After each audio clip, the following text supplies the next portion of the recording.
Mi madre biológica estaba gravemente enferma, pero mi suegra no me permitía ir a cuidarla.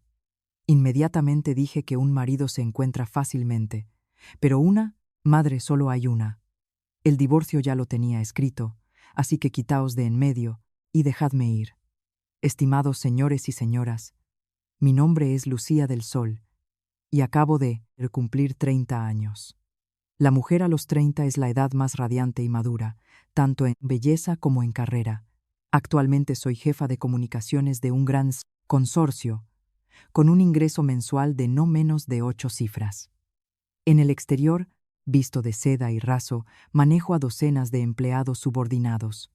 Sin embargo, detrás de esa fachada glamurosa y exitosa, soy un peón sufrido, un cajero automático sin necesidad de PIN, una ama de llaves de lujo sin salario en la jaula de oro más barata llamada la casa de mi suegro.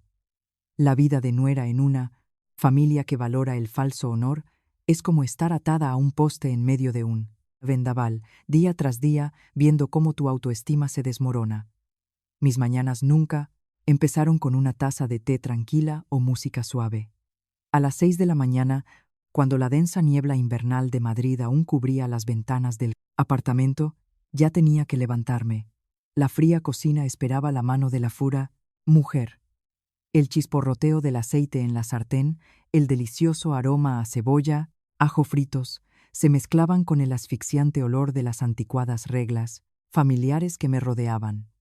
Mi suegra, doña Carmen, era una mujer típica que quería explotar el trabajo y pisotear la dignidad de los demás para elevar su propia posición.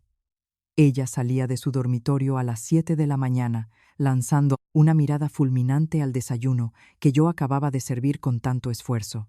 Su mirada se detuvo en el cuenco de salsa alioli. Lucía, ¿qué has puesto en ese cuenco de alioli? ¿Crees que esta casa tiene montañas de dinero para que lo malgastes? Haces como si el dinero que mandas a casa te diera derecho a gastar como quieras. Las mujeres jóvenes no deberían ser tan desordenadas. Apreté los labios, sujetando la cuchara de sopa en mi mano, conteniendo un suspiro. Esa botella de alioli de ajo casero, que costaba 20 euros, la compré yo misma con el dinero de mi salario. Sin embargo, a sus ojos, todo lo que yo traía a esa casa se transformaba automáticamente en propiedad de la familia de mi marido, y ella, naturalmente, tenía el derecho de lamentarse y humillarme por mis derroches. No respondí. Solo con calma tomé un plato pequeño y vertí un poco de alioli. Aguanté. Siempre aguanté por la tranquilidad que mi madre me había inculcado el día antes de mi boda. Cuñada, ¿me das 20 euros? La voz chillona de Sandra, la hermana de mi marido, de 22 años, resonó desde la puerta de su habitación. Acababa de bostezar largamente, con el pelo revuelto, y todavía llevaba puesto el pijama de seda caro que le regalé el año pasado por su cumpleaños. Sandra era una chica perezosa y vacía, pero doña Carmen la tenía en un pedestal. No estudiaba seriamente ni quería trabajar. Solo soñaba con seguir a sus ídolos y vestirse con marcas de lujo. ¿Para qué quieres 20 euros, Sandra? A principios de mes ya te di 50 euros para tus gastos. Fruncí el ceño mientras me giraba para planchar la camisa de mi marido. Sandra frunció los labios y su habitual tono melifluo cambió inmediatamente a uno de arrogancia. Ay, por 20 euros, ¿también vas a ser tacaña con la hermana de tu marido? Esta noche voy al cumpleaños de Mía, y si no me compro un vestido nuevo decente, se reirán de mí. Tendré una cuñada jefa de departamento, pero mi hermana se viste como una paleta. Apreté los labios, sin tiempo para hablar, cuando José, mi legítimo marido, salió del baño. Tenía los ojos fijos en la pantalla de su teléfono, los dedos ágiles tecleando mientras jugaba, y soltó una frase ligera pero que extremadamente hiriente. Pues transfiérele el dinero a Sandra. Son unas pocas monedas. ¿Por qué vas a ser tacaña con la familia? Ganas un montón de dinero al mes en tu trabajo. Un poco para ella no te va a arruinar. Ese era mi marido. Un hombre de 32 años, un simple empleado en una oficina del gobierno, con el salario mensual que no llegaba ni a la calderilla de mi sueldo, pero llevaba en sí un terrible gen de machismo encubierto. Siempre asumió que mi capacidad para ganar mucho dinero era algo natural y que yo debía cargar con todos los gastos, desde la electricidad y el agua, las tarifas de servicio del apartamento, el dinero para la compra, hasta el dinero para los caprichos de su hermana. Su boca siempre decía: mi madre dice esto, mi hermana es pequeña, nuestra familia es así de tradicional. En el trabajo se presentaba como el pilar de la familia, pero en casa dependía completamente de su esposa. Me quedé helada, mirando la camisa impecablemente planchada en mis manos. Era impecable y hermosa, pero por dentro albergaba un cuerpo cobarde y egoísta. Saqué mi teléfono, desbloqueé con mi huella dactilar y, con frialdad, transferí 20 euros a la cuenta de Sandra.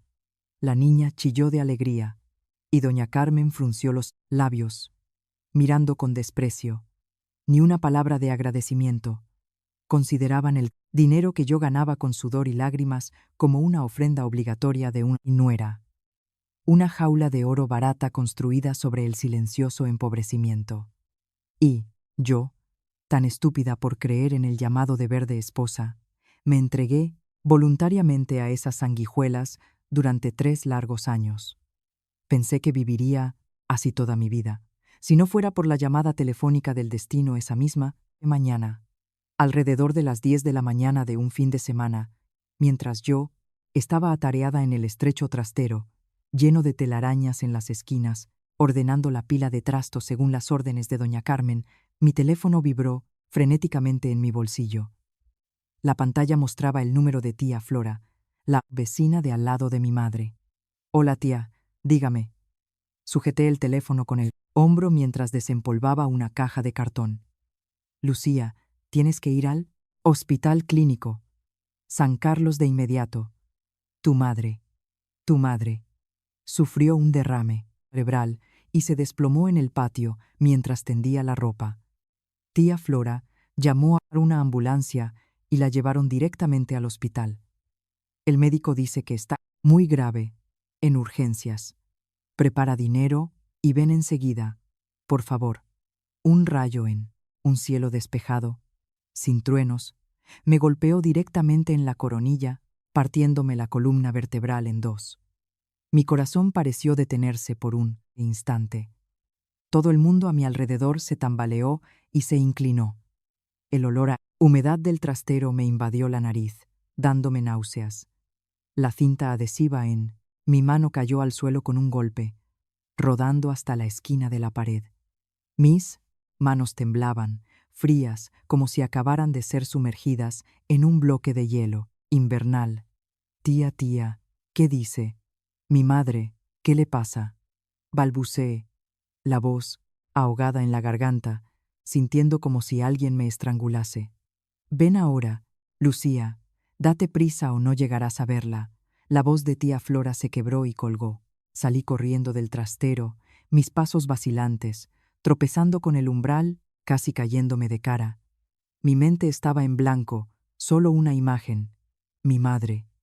Mi madre era una mujer que había enviudado muy joven. Trabajó incansablemente para criarme desde que mi padre falleció en un accidente de tráfico cuando yo tenía solo 5 años. Mi madre sacrificó toda su juventud, rechazando a hombres que querían unirse a ella por miedo a que su hija sufriera el trato de hijastra.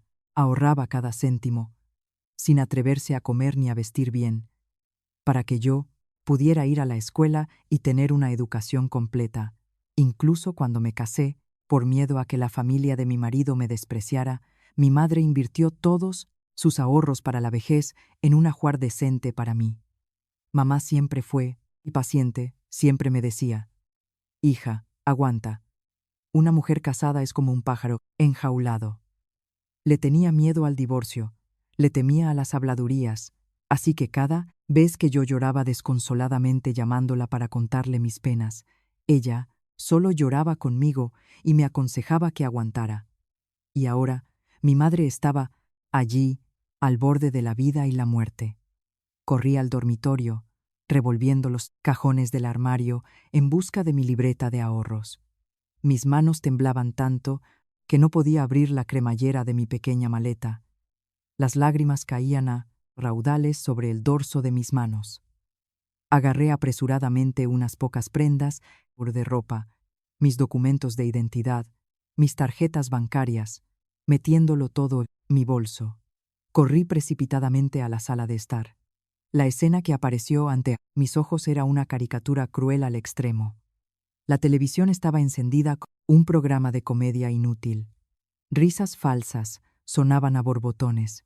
José estaba, sentado con las piernas cruzadas en el sofá, masticando ruidosamente un trozo de manzana ya cortada, con el teléfono en la mano jugando. Doña Carmen, sentada a su lado, usaba un palillo y de vez en cuando golpeaba su muslo comentando sobre la actriz de la televisión. Sandra se estaba limando las uñas, soplando sobre sus uñas recién pintadas mientras tarareaba. Nadie se dio cuenta de mi rostro, pálido y empapado en lágrimas. José, llévame al Hospital Clínico San Carlos de inmediato. Mi madre sufrió un derrame cerebral y está en urgencias. Grité, mi voz rota por el pánico. José se detuvo un segundo. Me miró de reojo, sus dedos sin apartarse de la pantalla del teléfono. Su rostro estaba tan tranquilo que pensé que acababa de contar un chiste. ¿Un derrame cerebral? Las personas mayores se enferman. Cálmate un poco. ¿Por qué te pones tan nerviosa, como si la casa se estuviera quemando? Espera a que termine esta partida. Doña Carmen escupió el palillo al suelo, se levantó y se metió en la conversación. Ay, qué derrame, ni qué derrame. Ella tiene antecedentes de hipertensión, seguro que se le olvidó tomar la medicina. La llevarán al hospital, le pondrán una inyección y se despertará. ¿Para qué llorar y hacer tanto alboroto, maldiciendo esta casa? Tan temprano por la mañana. Sandra ni siquiera se molestó en levantar la cabeza, solo murmuró. Si te vas al hospital, ¿quién cocinará el almuerzo? Yo no como comida de restaurante. Está sucia. Su frialdad y su indiferencia me golpearon como un cubo de agua helada con barro. Mi corazón, que ya latía con pánico por mi madre, se encogió de repente, con dolor e indignación. Frente a mí no estaban las personas a las que llamaba marido, madre, hermana. Frente a mí había seres de sangre fría, sin el más mínimo rastro de humanidad.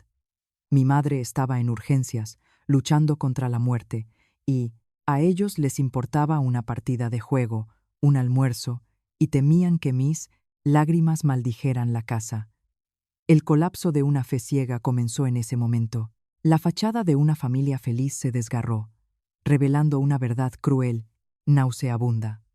Ya no tenía tiempo para discutir o esperar a que ese marido insensible terminara su partida. La vida de mi madre se contaba por minutos, segundos. Me eché el bolso al hombro, agarré la pequeña maleta y me dirigí directamente a la puerta principal. Llamaré un taxi, vosotros arreglaos la comida. Lancé una frase fría, sin molestia en mirar sus caras. Pero cuando mi mano tocó el pomo de la puerta, una fuerte fuerza de atracción por detrás me hizo perder el equilibrio. Doña Carmen se abalanzó con una velocidad que una mujer de 60 años normalmente no podría tener. Abrió los brazos, interponiéndose en la puerta, con los ojos inyectados en sangre como un animal protegiendo su territorio y su tesoro. ¿Qué te crees que vas a llevarte? Doña Carmen siseó, su dedo huesudo apuntando directamente a mi cara, su uña rozando la punta de mi nariz. Ese bolso lleva la libreta de ahorros, ¿verdad? ¿Vas a sacar el dinero de esta casa para tirarlo por la ventana? La miré fijamente. La ira contenida era tal que sentí el sabor metálico de la sangre en mi boca por apretar los labios con demasiada fuerza. Mi madre está en urgencias. Tengo que llevar dinero para pagar los gastos del hospital. Déjame pasar. Dije cada palabra con firmeza, tratando de mantener la última pizca de razón. «Ah, ¿te atreves a gritarme?» Doña Carmen golpeó la puerta con fuerza, su voz chillando. «Una mujer casada debe seguir las costumbres de la casa de su marido. La señora del Sol te dio a luz, pero tú ya te casaste. Ya eres de esta familia. Ella tiene hermanos y parientes que la cuiden. Si te vas, ¿quién hará la comida en esta casa? ¿Quién lavará la ropa? ¿Quién limpiará la casa? El dinero de esta casa es el dinero de José, de esta casa. Está prohibido llevar ni un céntimo a la Juárez, familia de fuera». Sus palabras eran como fragmentos afilados de cristal roto, cortando cada célula nerviosa de mi cuerpo. Su amargura y egoísmo habían alcanzado un nivel de descaro absoluto. Me giré bruscamente para mirar a José. Por primera vez en 3 años, miré a mi marido con una súplica desesperada. Esperaba de él un poco de humanidad, un poco de valor de hombre, una voz para salvar esta familia. «José, di algo. Mi madre es tu suegra, está al borde de la vida y la muerte. ¿Vas a permitir que tu madre me impida salvar a mi madre?» Mi voz se quebró. José se levantó lentamente, metió las manos en los bolsillos de pantalón y se acercó con desgana. Me miró, sin el menor rastro de compasión en sus ojos. Al contrario, había una cobarde calculadora. «Pues mamá tiene razón, cariño, ir al hospital es muy caro. Curar un derrame cerebral puede costar cientos de miles y no hay garantía de que sobreviva. Y si vive, quedará postrada. ¿De dónde va a sacar dinero nuestra familia? Es responsabilidad de la familia de fuera, de sus parientes. No te eches esa carga encima por gastar dinero y contraer una enfermedad. Esa libreta de ahorros es para un futuro hijo. Si la sacas para tu madre, ¿de dónde sacaremos dinero cuando nuestra familia lo necesite?» Todo se derrumbó, completamente. El sonido en la habitación fue como si el aire hubiera sido aspirado, solo quedó el pesado y doloroso latido de mi corazón. ¿De dónde va a sacar dinero nuestra familia? Esa libreta de ahorros de 60.000 euros. Cada céntimo. Lo gané yo trabajando noches en proyectos, agotando mis fuerzas. El salario de él, 700 euros al mes, se lo gastaba en sus caprichos, cafés y reuniones con amigos, y ni siquiera era suficiente. No contribuyó ni un céntimo a esa libreta. Y ahora, cuando mi propia madre se estaba muriendo, usaban la lógica de las sanguijuelas para impedirme usar mi propio sudor y lágrimas para salvar a mi madre. No solo querían explotar mi trabajo, querían agotar la humanidad en mí, obligarme a convertirme en una máquina de hacer dinero sin alma, que solo sirviera para los intereses mezquinos de su familia. Ese machismo, ese egoísmo, se había arraigado en la médula de esta familia, creando monstruos disfrazados de personas respetables. Doña Carmen, viendo que su hijo estaba de su lado, se sintió más satisfecha. Escupió en el suelo, con las manos en las caderas. «Ahí lo tienes. Tu marido ya lo ha explicado claramente. Si sales de esta casa un solo paso, llevándote un céntimo para tu familia, no vuelvas a poner un pie aquí. Una nuera de pueblo que se casa con un hombre de Madrid y no sabe dónde está su lugar. La gota que colmó el vaso. La jaula de oro que me esforcé por mantener se había convertido en la prisión más sofocante y nauseabunda de este mundo. Ya no lloré. Las lágrimas se evaporaron repentinamente, dejándome una frialdad y una calma espeluznantes. Un fuego negro de rebelión se encendió en mis ojos. Mi silencio pareció hacer que se equivocaran. Doña Carmen sonrió con desdén, pensando que me había sometido, bajó los brazos y se giró para regresar al sofá. José también se aclaró la garganta, con aire de superioridad. «Ahí lo tienes. Cálmate y llama a tus tíos de fuera para que se encarguen. Donde hay. Cállense todos». Mi voz siseó, no fuerte, pero tan fría, y con una autoridad abrumadora que las 3 personas en la sala de estar se sobresaltaron y se quedaron inmóviles. Sandra, que estaba limándose las uñas, dejó caer la lima sobre la mesa con un ruido metálico. Levanté la cabeza. Mis ojos fríos como dagas recorrieron sus rostros, desconcertados. Di un paso adelante, enfrentándome directamente a mi suegra, sin la menor sumisión ni evasión.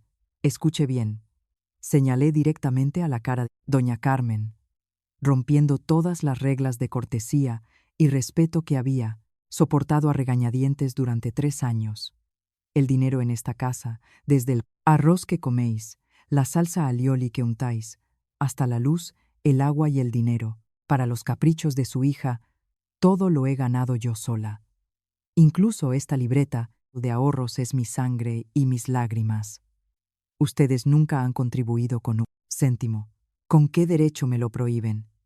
Doña Carmen abrió los ojos, desmesuradamente, su cara roja como un gallo de pelea, y gritó furiosamente: tú te atreves a ser insolente conmigo. Si eres nuera de esta casa, dinero también es de esta casa. ¿Vas a rebelarte? José, mira a tu mujer, me está faltando al respeto. Dale una bofetada. José se lanzó, levantando la mano para abofetearme.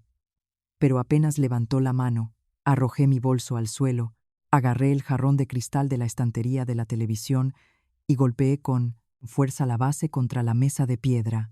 Crack, el cristal se hizo añicos, los pedazos volaron, la punta del jarrón apuntaba directamente a la cara de José. Se detuvo bruscamente, pálido, temblando, retrocediendo, balbuceando.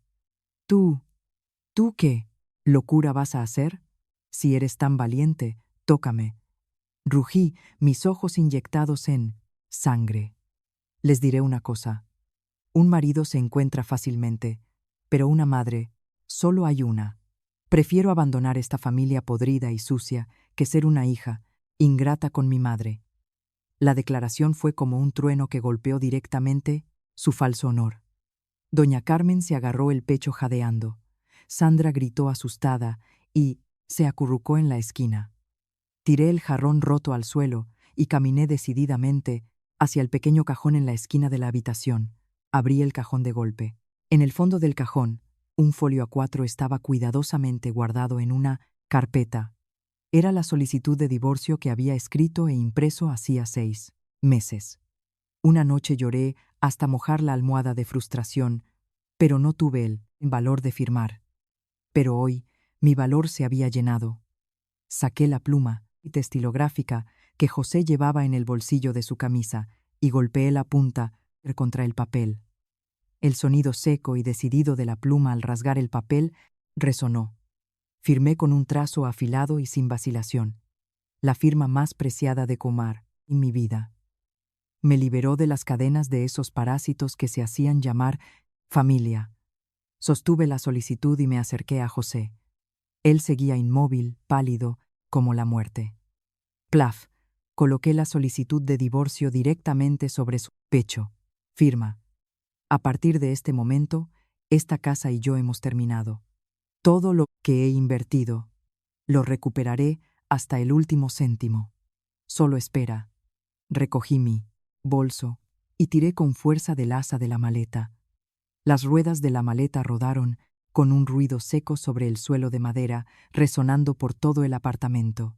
Detrás de mí, doña Carmen empezó a revolcarse en el suelo, pataleando y gritando las maldiciones más vulgares. José se quedó perplejo mirando la solicitud de divorcio arrugada en su mano, pero no me giré ni una sola vez. Abrí la puerta de golpe y salí al pasillo, recibiendo la fría brisa del invierno. El viento me azotaba la cara, pero me sentía extrañamente libre y en paz. Mi humillante vida de nuera había terminado oficialmente, y otra Lucía, más despiadada y orgullosa, acababa de nacer. El taxi atravesó la borrosa niebla de Madrid, corriendo como una polilla hacia la entrada del Hospital Clínico San Carlos.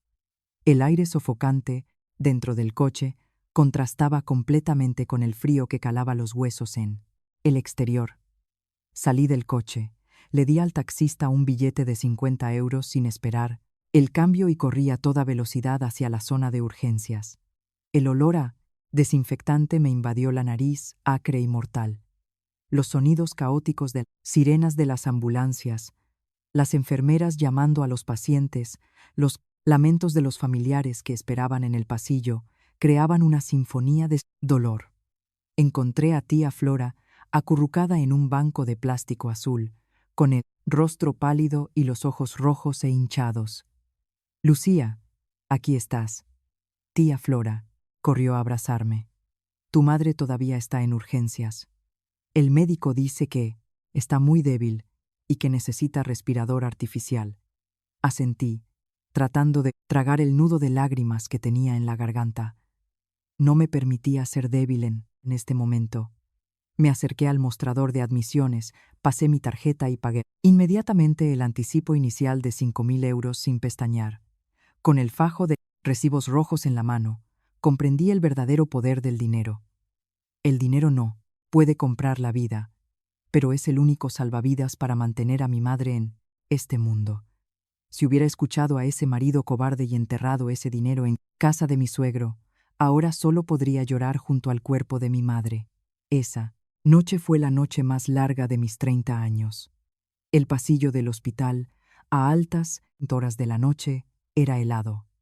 Las luces fluorescentes blancas proyectaban mi larga sombra sobre el suelo de baldosas grises.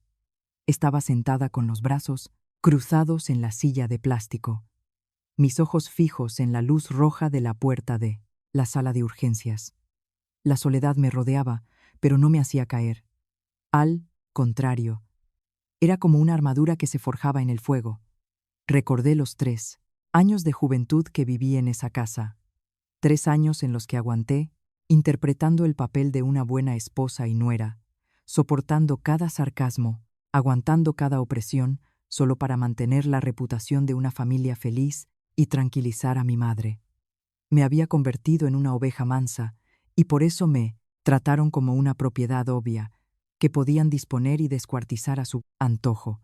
Pero mi madre, la mujer que me dio la vida, la única persona en este mundo que me amaba incondicionalmente, yacía sola detrás de esa puerta, luchando contra la muerte por el exceso de trabajo. Esa amarga contradicción me oprimía el pecho. A las 4 de la mañana, la luz roja de la puerta de urgencias se apagó. Mi corazón pareció colgar de un hilo. El médico salió, se quitó la mascarilla arrugada, con la frente empapada en sudor. ¿Familiares de la canora, paciente del sol? Sí, soy su hija. Me acerqué corriendo, mi voz temblaba, pero mi mirada era firme.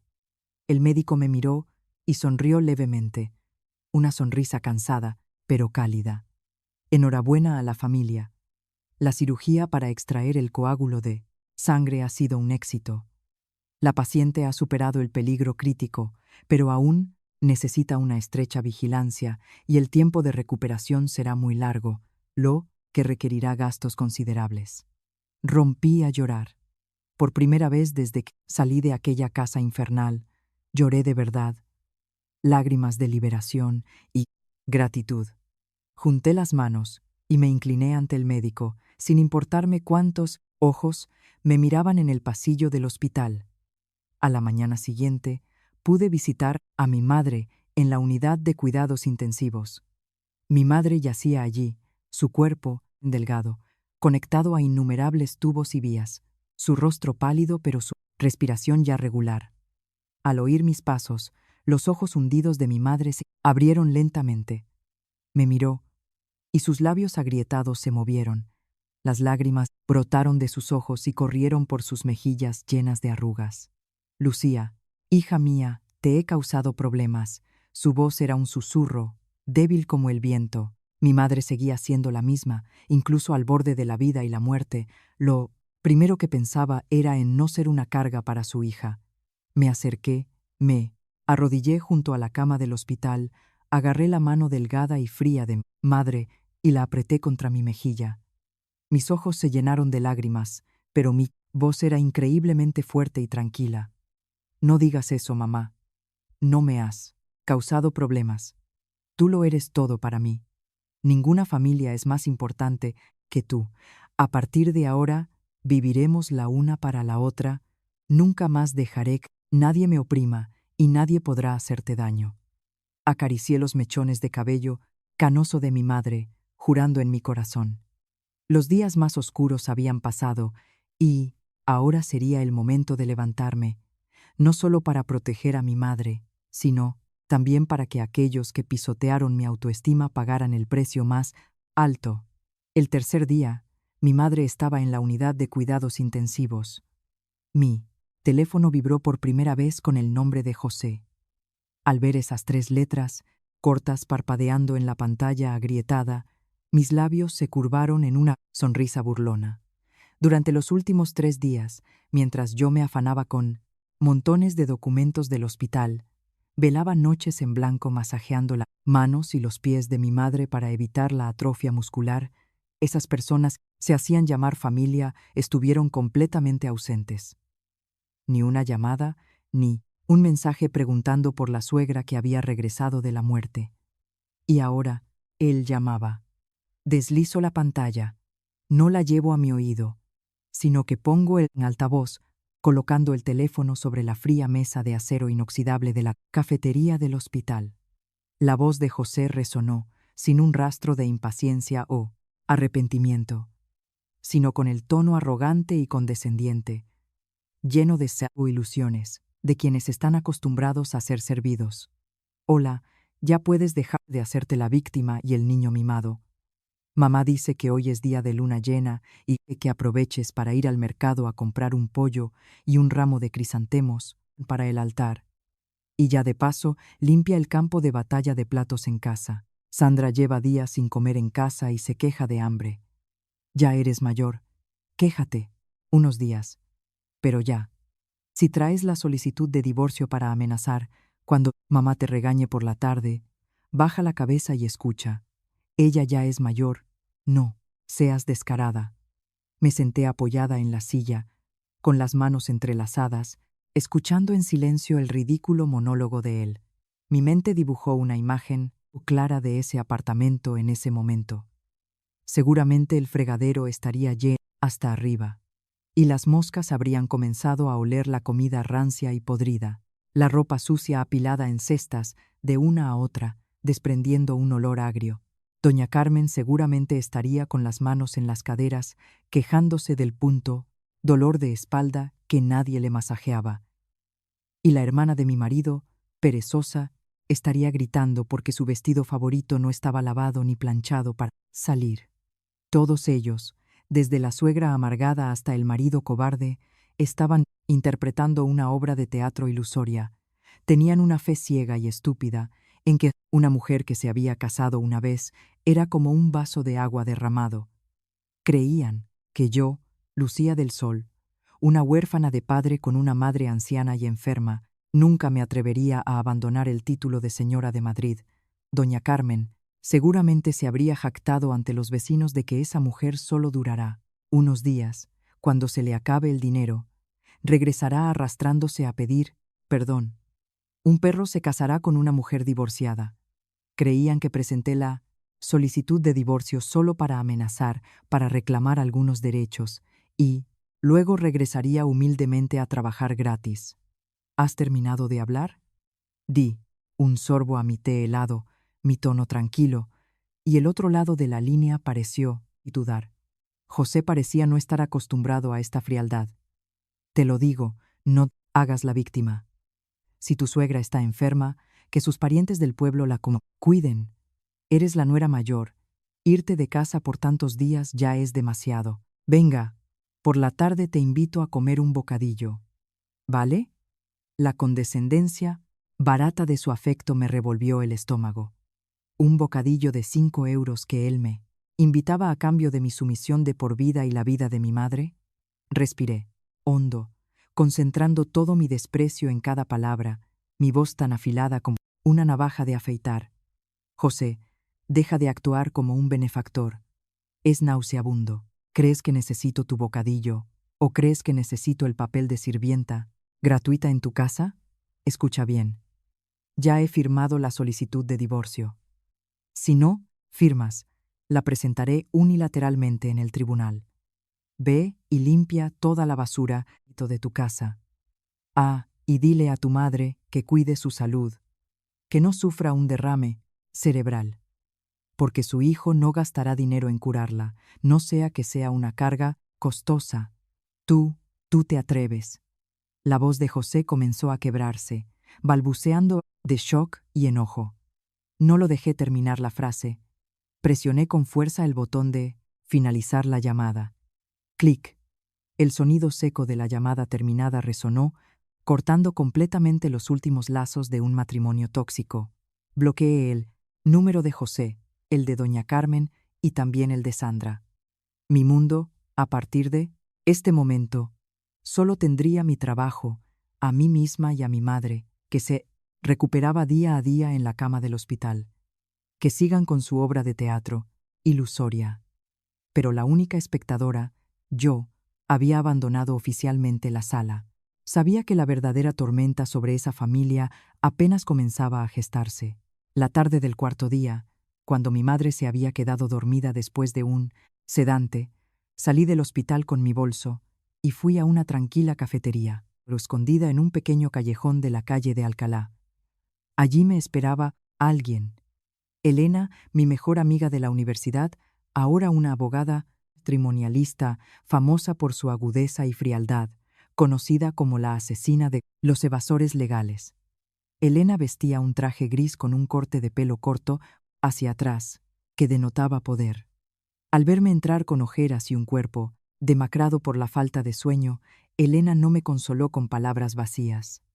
Me empujó una taza de espresso caliente, golpeando con su pluma estilográfica de marca sobre la mesa de cristal. Ya te lo dije hace 3 años, Lucía, que ese José era solo una cáscara vacía y su madre una sanguijuela. Pero tú me contradecías, aguantando tanto. ¿Ya lo ves claro? La voz de Elena era tajante, pero sus ojos no podían ocultar su dolor. Tomé la taza de café, el vapor caliente me cubrió la cara, el sabor amargo me ayudó a despejarme. Lo veo claro, tan claro que he olvidado el pasado. Elena, quiero divorciarme lo más rápido posible, pero no me iré con las manos vacías.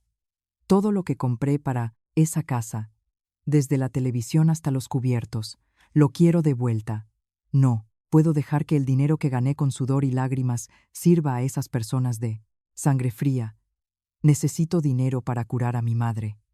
Elena sonrió con una sonrisa de media boca llena de intención. Abrió su maletín y sacó una pila de documentos inmaculados. Así se habla, amiga. Ya basta de llorar y de debilidad. Ahora es el momento de usar la cabeza. La casa en la que vivís tú y tu marido está a nombre de doña Carmen desde antes de casaros, ¿verdad? Sí. Después de la boda, ella insistió en que viviéramos juntos, diciendo que la casa era grande y que por qué íbamos a alquilar si era un gasto inútil, pero en realidad era para que yo pagara todos los gastos de la casa. Respondí con voz áspera. Bien, sí, es su casa.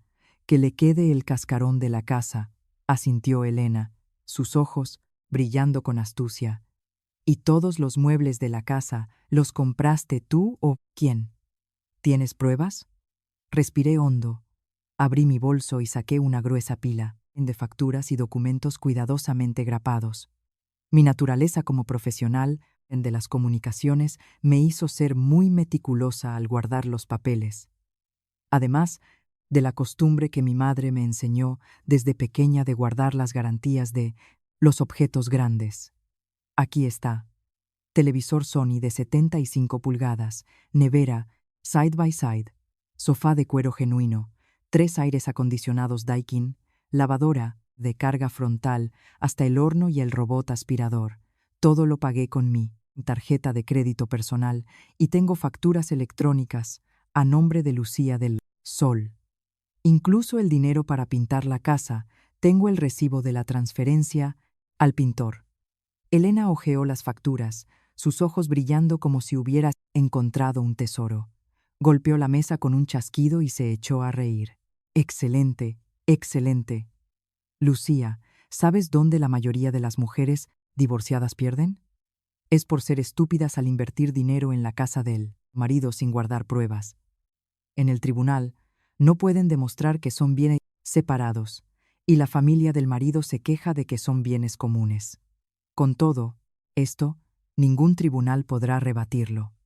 Elena tomó la solicitud de divorcio que yo había firmado. La revisó y asintió. Si José no firma, no importa, presentaré la solicitud de divorcio unilateral. Con pruebas de violencia psicológica y falta de contribución económica, el tribunal lo resolverá rápidamente. Pero, antes de esperar la llamada del tribunal, tú y yo tenemos que hacer algo. Esto es más importante que el papel del divorcio. ¿Qué? Pregunté desconcertada. Elena se inclinó, bajando la voz de manera seductora. Limpiar la casa, recuperar todo lo que es tuyo antes de que la vieja Carmen pueda deshacerse de ello o destruirlo. Dime los horarios de su casa, cuando la vieja no esté y los otros estén en el trabajo. Me sobresalté. Una ráfaga de sangre caliente subió a mi cerebro, recorriendo gradualmente mi cuerpo. Recordé la mirada arrogante de doña Carmen al ver el televisor que yo compré. Recordé a Sandra tendida en el sofá que yo adquirí. Sí, ¿por qué iba a dejarles esas cosas para que las disfrutaran?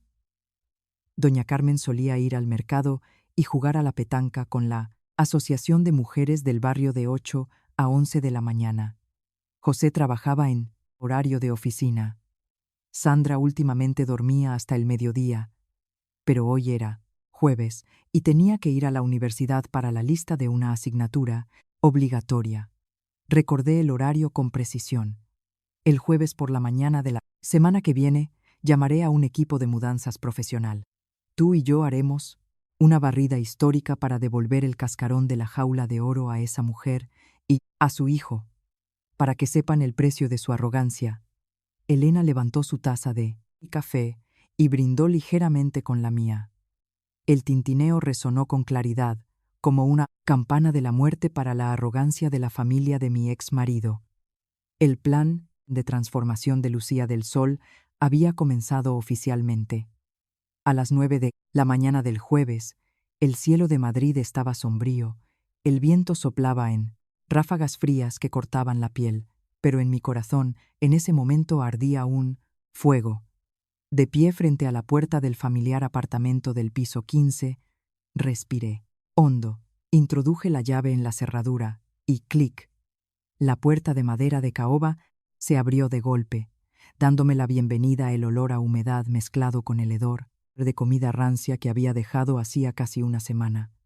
La casa estaba tan desordenada y sucia que no había ni un lugar donde poner el pie. Detrás de mí estaba Elena, con una pila de facturas cuidadosamente fotocopiadas y notariadas en la mano. Y detrás de ella había 5 hombres altos y corpulentos, vestidos con los uniformes de una empresa de mudanzas integral, con taladros, alicates, llaves inglesas y rollos de cinta adhesiva industrial en la mano. Procedan, señores, con cuidado al desmontar, no dañen las paredes de la casa ajena, ordenó Elena con autoridad, y el equipo de mudanzas se dispersó inmediatamente, como un ejército de élite. El sonido del taladro resonó en el silencio del complejo de apartamentos. Yo estaba de brazos cruzados en medio de la sala de estar, mirando fríamente cómo descolgaban el televisor Sony de 75 pulgadas del estante. El sofá de cuero marrón que me había costado medio año de ahorros para comprar, ahora estaba cuidadosamente envuelto en plástico y siendo sacado. El enorme frigorífico side by side de doña Carmen, lleno de restos de comida, fue desconectado. El trabajador sacó decididamente la pila de ollas y sartenes del interior, las tiró al suelo de la cocina y luego se llevó el frigorífico. Cada aire acondicionado de la pared fue desmontado, dejando manchas irregulares en las paredes. Incluso la lavadora de carga frontal y el robot aspirador, que yacían inactivos en un rincón, desaparecieron rápidamente en grandes cajas de cartón. En menos de 2 horas, el cómodo y lujoso apartamento que doña Carmen solía presumir ante sus amigos había sido despojado por completo. Revelaba su verdadera forma: un cascarón de casa vacío, con paredes manchadas, el suelo lleno de basura, bastoncillos y platos sucios. Incluso las cortinas de seda y tejida que compré para la ventana también fueron retiradas. La casa ahora parecía una cueva fría y desolada. Exactamente a las 11:15, el ascensor sonó en el pasillo. Inmediatamente después se oyeron pasos apresurados y la risa ruidosa de doña Carmen, que regresaba del mercado. La puerta de la casa, que ya estaba abierta de par en par. Doña Carmen entró, con 2 bolsas de plástico de comida en las manos. Se quedó inmóvil en la puerta, con los ojos desorbitados, las pupilas a punto de salirse de las órbitas, las bolsas de comida se le cayeron de las manos, los tomates rodando por el suelo. Ladrón, ladrón. Ay, por Dios, me han robado en casa. Doña Carmen chilló con un grito agudo como un cerdo degollado, intentando girarse y correr por el pasillo. ¿Ladrón? ¿Qué? ¿Ladrón, señora? Salí tranquilamente de la esquina de la cocina, sacudiéndome las manos. Mi voz sonaba indiferente. Doña Carmen me vio, y luego miró alrededor de la casa vacía, sin un solo objeto de valor. Sus labios temblaban, su cara pálida como la muerte. Tú, nuera maldita, ¿a dónde te has llevado todos los muebles de mi casa? Ay, Dios mío, ¿vas a matar a mi hijo y a mí? Devuélveme mi televisión y mi nevera. Se abalanzó sobre mí, intentando agarrarme del pelo, pero Elena fue rápida como un rayo. Se interpuso, empujando la pila de facturas, con sellos rojos, directamente contra su pecho. Señora, ya tiene una edad. Así que hable con cuidado, que robo ni qué robo aquí. La voz de Elena era afilada, como un cuchillo. Todos los muebles que acabamos de llevar tienen facturas por nombre de la señorita Lucía del Sol. Según la ley, esta es su propiedad personal. Esta casa está a su nombre, no le hemos quitado ni un ladrillo. La señorita Lucía solo ha retirado sus cosas, devolviéndole el cascarón original de la casa, tal como estaba cuando ella vino a vivir aquí. Usted ya ha disfrutado de bienes ajenos durante años. Eso es suficiente. Doña Carmen agarró la pila de facturas, sus ojos recorrieron los números, sus piernas flaquearon, se desplomó en el frío suelo. Comenzó su habitual escena dramática, golpeándose los muslos y llorando desconsoladamente. Ay, José, ven a ver a tu mujer. Lo ha destrozado todo, ha desmantelado la casa de tu madre y tuya. Ay, vecinos, vengan a ver a mi nuera, me está despojando. No me molesté en discutir con esa persona que se revolcaba en el suelo. Le hice una señal a Elena para que saliera. Justo en ese momento, José salió corriendo del ascensor, con el rostro agitado. Probablemente había recibido una llamada de socorro de su madre mientras estaba en el trabajo. Al ver la casa desolada y a su madre llorando, José se puso rojo de ira, las venas del cuello hinchadas, y me señaló con el dedo, gritando: «Lucía del Sol, ¿estás loca? ¿Qué rencor tienes para llevarte todos los muebles? ¿Cómo quieres que viva mi madre? ¿De verdad quieres llegar a este extremo? Mujer calculadora». Me detuve en el umbral, me di la vuelta para mirar al hombre al que una vez llamé marido. En mis ojos no había ira, solo lástima por un cobarde. «Soy calculadora», sonreí suavemente. Una sonrisa que hizo temblar a José. «Solo estoy haciendo lo que ustedes me enseñaron. Ustedes dijeron que mi dinero debía ser para esta casa, no para mi madre. Así que hoy me llevo todo mi dinero para comprar la vida de mi madre. Mis cosas me las llevo, su casa es suya. Les devuelvo la tradición de la que siempre se han jactado. Disfrútenla». Dicho esto, me di la vuelta y me fui. El taconeo de mis zapatos resonó con orgullo en el pasillo.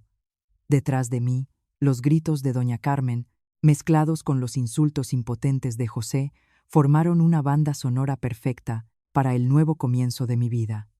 Exactamente un mes después de ese impactante barrido, sostuve oficialmente en mis manos la decisión de divorcio del juzgado de primera instancia del distrito. El delgado papel, con el brillante sello rojo, contenía el peso de la libertad absoluta. Al salir de la puerta del juzgado, recibiendo los débiles rayos de sol de la primavera de Madrid, respiré hondo llenando mis pulmones. El aire nunca había sido tan puro y ligero. José estaba a unos pasos de mí, demacrado, con la camisa arrugada y desordenada, mirándome con resentimiento, pero sin atreverse a decir una palabra. Quizás todavía estaba aturdido por la rapidez de los trámites legales bajo la vertiginosa organización de la abogada Elena, y no había recibido ni un céntimo de mis bienes. Pasé junto a él como si fuera una mota de polvo invisible, subí a mi coche y me dirigí directamente al salón de belleza más lujoso de Madrid. Era hora de que Lucía del Sol se transformara por completo. Le pedí al estilista que me cortara mi largo cabello áspero, que siempre llevaba recogido para facilitar las tareas domésticas, y en su lugar me hicieron un bob invertido con las puntas hacia adentro, teñido de un atrevido color marrón avellana. Tiré mi ropa vieja, barata, y me compré un armario completamente nuevo con trajes sastre elegantes, faldas lápiz que realzaban mi figura, y tacones de suela roja que transmitían poder. Cuando me miré en el espejo, una mujer fuerte y radiante, con una mirada penetrante y una actitud serena, me sonrió de vuelta. La ama de casa demacrada, llamada nuera de doña Carmen, había muerto. Mi madre, después de pasar un tiempo en el hospital, fue trasladada al apartamento de lujo que acababa de alquilar. El dinero para su tratamiento se gastaba como agua, pero se convirtió en una motivación enorme que me obligó a superarme. Puse el 200% de mi energía en mi carrera, noches en vela para cumplir plazos, planes de comunicación, audaces, negociaciones feroces con socios. Todo esto creó una Lucía del Sol invencible en el mercado, mientras la balanza de mi vida se elevaba brillantemente en otro rincón de la ciudad. José estaba probando las mieles del infierno en la oficina. Desde que me fui, ya nadie planchaba sus camisas, impecables con olor a suavizante. Esa mañana, José llegó tarde 15 minutos al trabajo. Llevaba una camisa arrugada como un acordeón, el cuello amarillo y el olor a sudor agrio que desprendía hacía que sus compañeras tuvieran que arrugar la nariz y alejarse.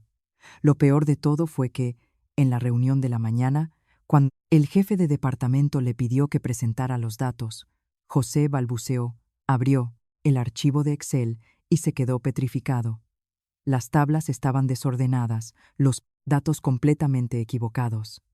Antes, esos informes complicados yo los revisaba, corregía y preparaba presentaciones impecables para que él pudiera lucirse ante sus superiores. Ahora, sin mi mano mágica, la verdadera capacidad de José se reveló como la de un ignorante y un vago. Señor José, ¿qué tipo de trabajo está haciendo? El jefe de departamento golpeó el montón de documentos sobre la mesa y gritó delante de docenas de empleados: informe completamente equivocado, datos que no coinciden, y ropa arrugada y descuidada como un borracho. ¿Crees que esto es un mercado para que vengas a pasar el rato? Este mes te recorto toda la bonificación por KPI y me escribes un informe de rendimiento de inmediato. José se quedó inmóvil, con la cara roja como si le hubieran abofeteado, y todas las miradas burlonas se clavaron en él. La falsa reputación que había construido con tanto esfuerzo en el trabajo se había hecho añicos bajo los talones de los cobradores de deudas. Sin bonificación, significaba que ese mes tendría que vivir de fideos instantáneos baratos. Arrastró los pies hasta la máquina de café, dispuesto a prepararse una taza, pero recordó que solo le quedaban 3 euros en la cartera para echar gasolina. Tragó saliva y se fue a beber agua. La ruina financiera, combinada con la humillación total, hizo que José se volviera loco. Pero él no sabía que eso era solo el preludio de una pesadilla aún mayor que estaba a punto de devorar a toda su familia. Y esa pesadilla se originó en Sandra, la niña de oro a la que él, doña Carmen, habían mimado y consentido durante tantos años. La gente suele decir que una casa nunca se derrumba de la noche a la mañana, sino que la tormenta ya ha comenzado a pudrirse desde dentro, carcomida día a día por las termitas. En el caso de la familia de José, La semilla de esa podredumbre no era otra que Sandra, la querida hermana menor a la que su madre y él habían mimado y consentido durante más de 20 años. Y lo más irónico es que sus propias manos habían cortado el único cajero automático capaz de nutrir esa semilla tóxica, desde el día en que me fui con mi maleta y todas mis pertenencias, y corté toda ayuda. La vida de Sandra se convirtió en una auténtica abstinencia. Antes, la niña visitaba el centro comercial al menos 3 veces por semana. La ropa se usaba una vez y se desechaba, y los cosméticos tenían que ser de marcas caras. Ir a cafeterías elegantes para hacer check-in con sus amigos también se pagaba, regularmente con el dinero que yo le transfería. Sandra vivía en una burbuja de ilusión, creyendo que era una señorita de oro de una familia de Madrid que gastaba dinero sin mirar el precio. Pero esa burbuja estalló con mi solicitud de divorcio. A principios de mes no hubo el familiar tintín de la cuenta de su cuñada. Sandra empezó a impacientarse. Le envió un mensaje a José pidiéndole dinero, pero su hermano, que estaba hasta el cuello de problemas en el trabajo, la regañó duramente. Le pidió dinero a su madre, pero doña Carmen estaba sentada, contando con tristeza cada céntimo para pagar la luz y el agua, de dónde iba a sacar para sus caprichos, invitada por sus amigas ricas a ir de fiesta y de compras, sin ni siquiera 50 euros en el bolsillo. Sandra empezó a ser tacaña. Lamentablemente, en esa casa vacía, lo único de valor era un poco de dinero para la vejez y unas pocas monedas de oro que doña Carmen guardaba cuidadosamente en el fondo de su armario. Y entonces, lo que tenía que pasar, pasó. Esa tarde, a través de la presidenta de la Asociación de Vecinos, que estuvo presente para mediar, me enteré de un dramático enfrentamiento entre madre e hija que conmocionó a todo el piso del apartamento. Doña Carmen regresó del mercado, abrió el armario para sacar algo de dinero para sus medicamentos, para los huesos, y descubrió que la caja de hojalata escondida debajo de la ropa de lana había sido forzada. 3 monedas de oro y un fajo de billetes de casi 2000 euros, que había sacado de su pensión, habían desaparecido. Se puso, furiosa como un animal al que le han robado su presa, y salió corriendo al salón. Sandra acababa de despertarse, se estaba rociando perfume y se preparaba para salir con su bolso falso. El olor a perfume barato invadió las fosas nasales de doña Carmen, enfureciéndola aún más. Se abalanzó, agarró firmemente el pelo rizado de su querida hija y tiró de él hacia atrás. «¡Ay, mamá! ¡Estás loca! ¡Suelta mi pelo!». Sandra chilló, arañando el brazo de su madre. «Tú, hija, descarada y desgraciada, me robaste la caja del dinero, ¿verdad? Devuélveme mi dinero para la vejez ahora mismo». Doña Carmen siseó entre dientes, sus ojos inyectados en sangre. Sus manos golpeaban sin parar los hombros y la espalda de su hija. Sandra al principio lo negó todo, pero cuando doña Carmen amenazó con llamar a la policía, se puso descarada, apartó la mano de su madre y con el cuello estirado, argumentó: «Solo pedí prestados unos cuantos euros para el cumpleaños de una amiga. Son unas pocas monedas y mamá hace como si la casa se estuviera quemando y la gente muriera. Antes, la cuñada me daba decenas de miles de euros y nunca me pedía nada. Mamá es tonta. Mamá echó al cajero automático. Y ahora nos morimos de hambre así. Mamá regañó a mi cuñada para desahogarse. ¿Y ahora mamá me hace sufrir con ella? Ni lo sueñes». ¡Plaf! Una bofetada resonó en la mejilla de Sandra, cubierta de una gruesa capa de maquillaje. Doña Carmen se quedó inmóvil. La mano que golpeó a su hija temblaba.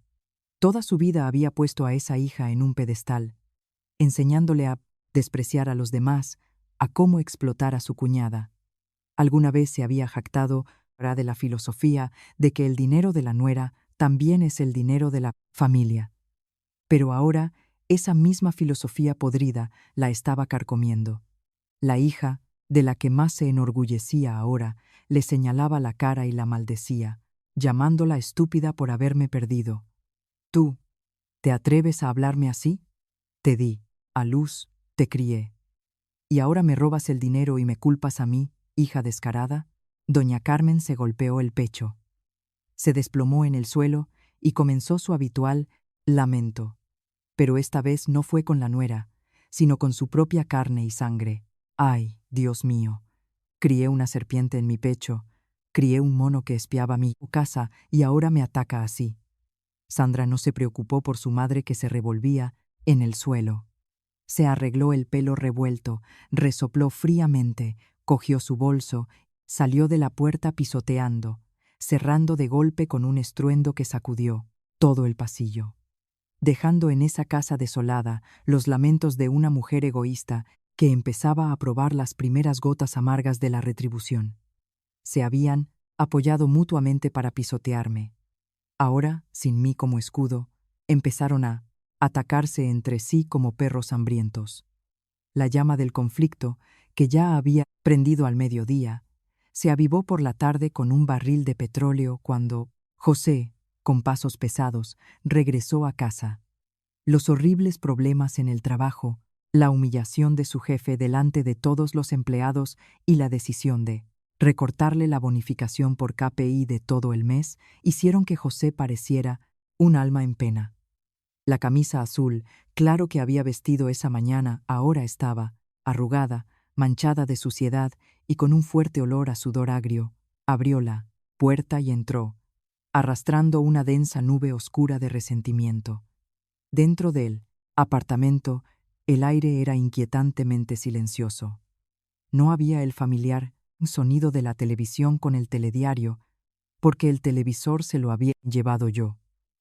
No había la cálida luz amarilla que emanaba de la cocina y, sobre todo, no había el delicioso aroma del cerdo agridulce o la sopa de albóndigas con setas que yo solía preparar diligentemente cada tarde cuando él regresaba del trabajo. En cambio, lo que golpeó la vista de José fue la imagen de doña Carmen sentada con las rodillas recogidas en la estera extendida en el suelo de la sala de estar vacía, con los ojos hinchados y enrojecidos después de la discusión con su hija. El plato de comida colocado sin cuidado en la estera solo contenía un plato de espinacas hervidas que se había vuelto amarillo, un cuenco de salsa alioli con algunos trozos de chile flotando y una olla arrocera con un fuerte olor a quemado. ¿Así es la comida, mamá? José frunció el ceño, tiró su viejo maletín al suelo. El hambre punzante, combinada con la frustración del trabajo, le hizo perder toda la paciencia. Si tienes manos y pies, métete en la cocina y cocina. Yo me he pasado el día sirviéndoos, me duele la espalda y las rodillas. La hija a la que tanto mimé me robó todo el dinero para mi vejez y fue. No tengo ganas de cocinar ni de nada. Doña Carmen respondió con rabia, descargando toda la ira de la tarde sobre su hijo. José se sobresaltó al oír que Sandra había robado dinero, pero su cuerpo estaba demasiado cansado para regañar más. Exhaló. Arrastró una esquina de la estera y se sentó, sirviéndose un plato de arroz. Al probar el primer bocado de arroz, José frunció el ceño y escupió el arroz al suelo. El arroz está crudo y quemado. ¿Quién puede comer esto? Las espinacas están duras como una correa de cuero. ¿Qué haces todo el día en casa, que ni una comida puedes cocinar bien? José gritó, golpeando los palillos sobre la bandeja de aluminio con un chasquido. La acción y las palabras de José encendieron la pólvora que se acumulaba en el pecho de doña Carmen. Se levantó, señaló directamente a la cara de su amado hijo y rugió: «Ah, ¿te quejas de la comida que cocino ahora? Estás acostumbrado a vivir bien, y que tu mujer te sirva, ¿verdad? ¿Por qué no la retuviste cuando estaba aquí? Te uniste a mí para regañarla y echarla, para que ahora la casa esté hecha un desastre y madre e hijo nos muramos de hambre así. Eres un tonto. No supiste retener la gallina de los huevos de oro. ¿Y ahora vuelves y descargas tu ira sobre esta anciana?» José no se quedó atrás. La arrogancia de un hombre que había sido despojado de todo en el trabajo ahora era ridiculizada por su propia madre, lo que le enfureció. Se levantó de golpe, con la cara roja, las venas del cuello marcadas. «Es por ti, mamá, mírate. ¿Hay alguna suegra tan amargada y crítica con su nuera por cada céntimo como tú? Ella trajo dinero para mantener a toda esta casa, compró desde los palillos hasta la televisión. ¿Y tú cuánto contribuiste? Pero siempre quisiste dominarla. Cuando su madre estaba en urgencias, tú la bloqueaste en la puerta, impidiéndole llevar dinero. Te pregunto, madre, ¿hay alguien en este mundo tan cruel como tú? Tú la empujaste al límite. Tú consentiste que Sandra nos desplumara, por eso se llevó todos los muebles y se fue. Has destrozado esta casa, ¿y a quién le echas la culpa? La verdad, cruda y afilada como una espada, desgarró el velo de engaño que madre e hijo habían tejido juntos. Por primera vez, José se atrevió a expresar la naturaleza podrida de su madre, pero esas palabras salieron demasiado tarde. Doña Carmen escuchó a su único hijo, su único orgullo, pronunciar esas palabras acusatorias tan afiladas. Quedó como una persona sin alma. Sus pasos vacilantes retrocedieron, chocando contra la fría pared.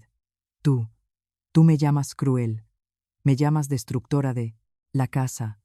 Dios mío, lo hice todo por ti, por esta casa. Doña Carmen se cubrió la cara y lloró a gritos, un llanto lúgubre y amargo que resonó en el estrecho espacio. José no consoló a su madre como de costumbre. Se giró fríamente, agarró su chaqueta barata y salió furioso por la puerta. La cena familiar estaba destrozada y el amor materno-filial, construido sobre la explotación de los demás, también se derrumbó por completo cuando el interés dejó de existir. Empezaron a culparse mutuamente, a desgarrarse entre sí. Pero ninguno de ellos se dio cuenta de que, desde el principio, fue su propia codicia y egoísmo, arrogante lo que fue la espada que los llevó a su propia perdición. La bofetada en la realidad siempre duele, pero eso fue solo el principio. Después de quedarse con la pequeña cantidad de dinero para la vejez de su madre, Sandra se lanzó a un nuevo juego para llenar el vacío y la sensación de inferioridad que la rodeaba. Pero 2.000 euros para una chica adicta a las compras de marcas de lujo, a la que le gustaba invitar a sus amigos a bares a cambio de unas horas de adulación, no era más que una gota en el océano. En menos de una semana, ese dinero se evaporó por completo, después de 2 noches de fiesta y un bolso de segunda mano. Sedienta de dinero, sedienta de frivolidad, pero absolutamente reacia a hacer trabajos manuales extenuantes, porque creía que era una chica de Madrid de clase alta. Sandra comenzó a buscar el camino más oscuro en el que suelen caer quienes no tienen salida, préstamos online y créditos usureros. Al principio, solo descargó unas cuantas aplicaciones de Internet, pidiendo prestados 5.000 euros para comprar el último modelo de iPhone con la intención de mantener las apariencias con sus amigos. El proceso era demasiado fácil. Tenía que tomar una foto de su DNI, grabar un video de su cara y permitir que la aplicación accediera a toda su agenda telefónica. Con el nuevo teléfono en la mano, Sandra se puso eufórica. Estaba convencida de que al mes siguiente le pediría a su madre o a su hermano que lo pagaran a plazos. Desconocía por completo la trampa mortal de los intereses compuestos de los usureros. Pidió prestados 5.000 euros, pero la cantidad real depositada en su cuenta fue de solo 3.500 euros. El resto se dedujo directamente por la tarifa de tramitación, los intereses pagados por adelantado. Los intereses se calculaban diariamente a un tipo usurario. Al llegar la fecha de vencimiento, sin dinero, Sandra entró en pánico. Siguiendo las instrucciones diabólicas de los asesores telefónicos, continuó pidiendo préstamos a una aplicación para pagar a otra. Comenzó un ciclo mortal. De los 5.000 euros iniciales, en solo 3 meses desde que me fui, la deuda de Sandra había aumentado como un tumor maligno, alcanzando casi los 30.000 euros. Una suma colosal, suficiente para aplastar a cualquier familia y trabajadora normal, y mucho menos a la familia de José, que estaba al borde de la ruina. Comenzaron las llamadas de cobro, docenas de llamadas de números, desconocidos inundaron el teléfono de Sandra día y noche. Los insultos, las amenazas vulgares que resonaban en sus oídos hicieron que la chica de 22 años, que solo sabía parasitar, cayera en el pánico extremo. Cerró la puerta de su habitación con llave, se cubrió la cabeza con la manta y temblaba cada vez que el teléfono se encendía. Cuando los cobradores no pudieron presionar a Sandra, pasaron al segundo paso: acosar a su agenda telefónica. Esa mañana, José estaba en una reunión en el trabajo y su teléfono sobre la mesa vibró repetidamente. Él contestó, y una voz masculina ronca con un fuerte acento de matón resonó, con un volumen tan alto que sus colegas sentados cerca pudieron oírlo claramente. ¿Eres José, el hermano de Sandra? Tu hermana nos debe 3.000. No. Paga y se esconde como un perro. Más te vale que consigas el dinero y lo pagues, o les cortaremos los tendones a toda tu familia. Colgaremos carteles por toda tu familia. Oficina para que no puedas levantar cabeza. ¿Me oyes, perro? José palideció, como la muerte. El teléfono cayó al suelo. Las miradas curiosas y burlonas de sus colegas y la mirada fulminante de su jefe se clavaron en él. Su carrera, su honor, la fachada de funcionario diligente, de la que siempre se había enorgullecido, fueron aplastados en un instante bajo los tacones de cobradores a sueldo. En casa, la situación de doña Carmen no era desesperada. Todo el día era torturada por las llamadas que mencionaban a su hija ladrona. Algunas llamadas solo ponían música fúnebre antes de colgar. Doña Carmen estaba tan asustada que desconectó el teléfono fijo y apagó su móvil con el corazón latiéndole sin parar. Pero lo peor fue cuando José regresó a casa a toda prisa, decidido a sacar a su hermana para darle una paliza de muerte, y la puerta del dormitorio de Sandra estaba abierta de par en par. El armario estaba vacío, y en la cama desordenada solo quedaba una pequeña nota con letra garabateada. Le debo mucho dinero a la gente. Me amenazan con matarme. Tengo que esconderme un tiempo. Mamá y José, encargaos de pagar la deuda por mí, o nos matarán a todos. No me busquéis. Se había escapado. El monstruo que doña Carmen se había esmerado en criar. Había dejado la pila de basura maloliente para que su madre y su hermano la limpiaran. Doña Carmen sostuvo el papel. Sus piernas flaquearon. Se desplomó en el suelo, la boca abierta, incapaz de pronunciar una palabra. El pozo de deudas había engullido oficialmente a la familia que siempre se había jactado de su respetabilidad y prestigio. Todas las ilusiones de una vida próspera se habían quemado hasta las cenizas. Una tarde de fin de semana, mientras yo estaba relajada en el balcón del apartamento de lujo recién alquilado, saboreando una copa de vino tinto y masajeando los pies de mi madre, el teléfono vibró frenéticamente. Era un mensaje del grupo de WhatsApp de los vecinos del antiguo complejo de apartamentos. El grupo en el que permanecía en silencio para ver la obra de teatro. La pantalla del teléfono no paraba de mostrar mensajes de pánico, acompañados de innumerables fotos y videos tomados apresuradamente. Di un sorbo de vino, sonreí levemente, mis ojos fríos como el hielo recorrieron las imágenes en la pantalla. La puerta de madera de caoba con el carácter de felicidad invertido en la casa de doña Carmen. Ahora era un horrible desorden. Un líquido espeso y rojizo como sangre fresca había sido salpicado por el marco de la puerta, escurriéndose por el suelo del pasillo. Mezclados con ese color rojo mortífero, había trozos de pasta de camarones, malolientes y nauseabundos, con moscas tumbando alrededor. En la pared había carteles con la foto de primer plano de Sandra y un texto grande y rojo: deudora fraudulenta. Familia que encubre a criminales, pagad nuestra sangre. El siguiente videoclip mostraba a 3 hombres tatuados hasta el cuello, con bates de béisbol, golpeando con fuerza la puerta de la casa de doña Carmen. Los Gritos resonaban por todo el pasillo, ahogando los lloriqueos de los niños de los vecinos. Abre la puerta, perra. Si diste a luz a una ladrona, tienes que pagar. ¿Te escondes ahí como un perro? Hoy te echamos pintura. Mañana quemaremos tu posilga. Dentro de la oscura casa, doña Carmen estaba acurrucada debajo de la mesa, con las manos apretando la boca para ahogar los sollozos. La oscuridad la envolvía porque no se atrevía a encender las luces, temiendo que los de fuera descubrieran que había alguien en casa. El apartamento que una vez fue su orgullosa jaula de oro, donde solía presumir y mandarme, se había convertido en una prisión sofocante, con olor a pasta de camarones y a miedo.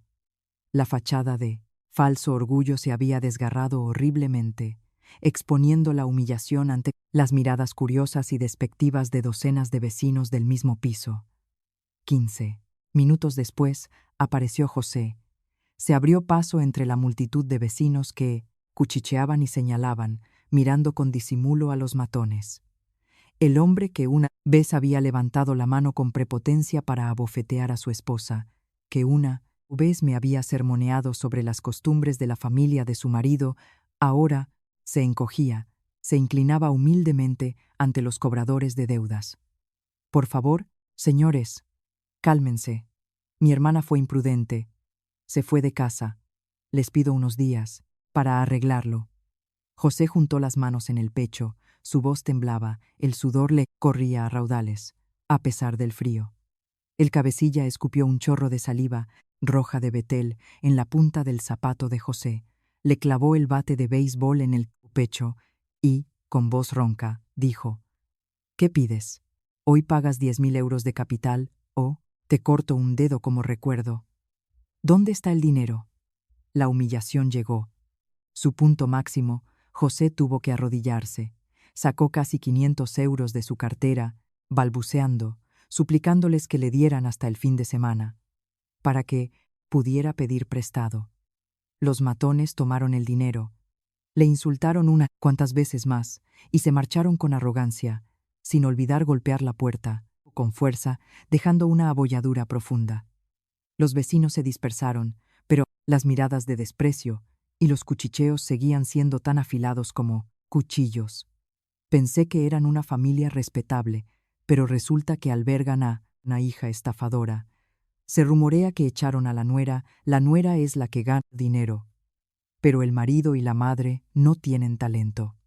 Esa gentuza está ensuciando todo el pasillo común de la gente. José se quedó en medio del amasijo de pasta, de camarones y pintura roja, escuchando claramente cada sarcasmo.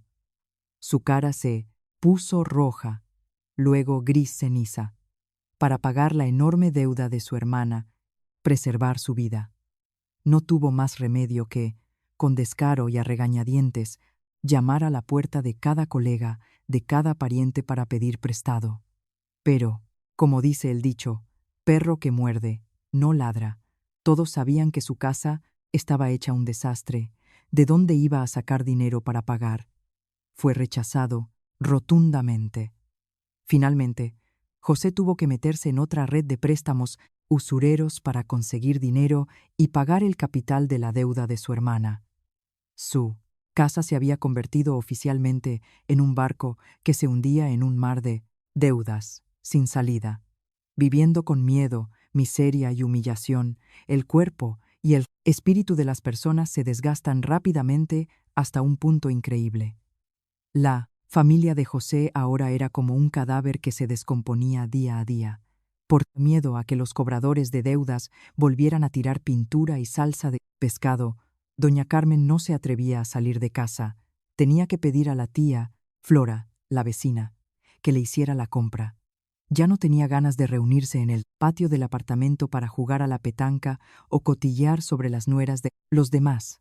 De ser una elegante dama de ciudad, doña Carmen se veía demacrada, su cabello gris no teñido, empapado en sudor, su rostro demacrado y hundido con profundas arrugas de preocupación, todos los días.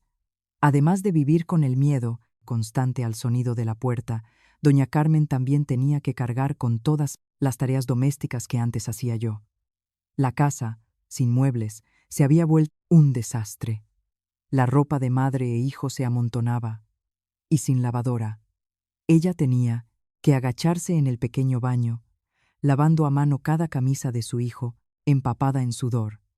La espalda degenerada de una mujer de 60 años crujía cada vez que intentaba levantarse. Además, ahora las comidas se limitaban a tofu hervido, espinacas salteadas y tortilla. La falta de nutrición, sumada a la presión psicológica, agotaba a doña Carmen. Más aterrador aún era el desprecio de su propio hijo, a quien ella había puesto en un pedestal. José se había vuelto grosero y brusco. Cuando regresaba del trabajo, se encerraba en su habitación, bebiendo alcohol a tragos. Cada vez que doña Carmen abría la boca para quejarse, él le gritaba con las palabras más venenosas. La culpaba por haber destruido esta casa, por haber echado a la gallina de los huevos de oro. ¿Yo para qué? Ahora él tuviera que cargar con la deuda de esa hermana maldita. Y entonces, la crueldad de la ley del karma llamó a la puerta de esa familia de la manera más precisa y despiadada. Esa noche, el tiempo cambió bruscamente. Doña Carmen estaba afanada en la pequeña cocina, tratando de limpiar la sartén llena de grasa con sus manos arrugadas e hinchadas por haber estado demasiado tiempo en agua fría. La voz irritada de José resonó desde el salón. ¿Qué tipo de comida? ¿Es esta que todavía no está lista? ¿Quieres que me muera de hambre? Esa recriminación insensible fue la gota que colmó el vaso.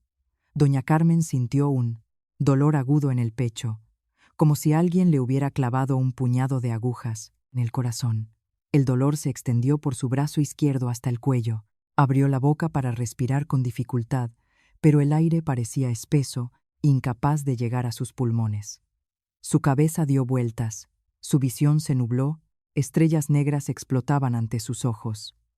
José, hijo, ayuda. Doña Carmen, balbuceó. Su mano torpemente buscó el borde de la mesa de piedra, pero resbaló. ¡Chas!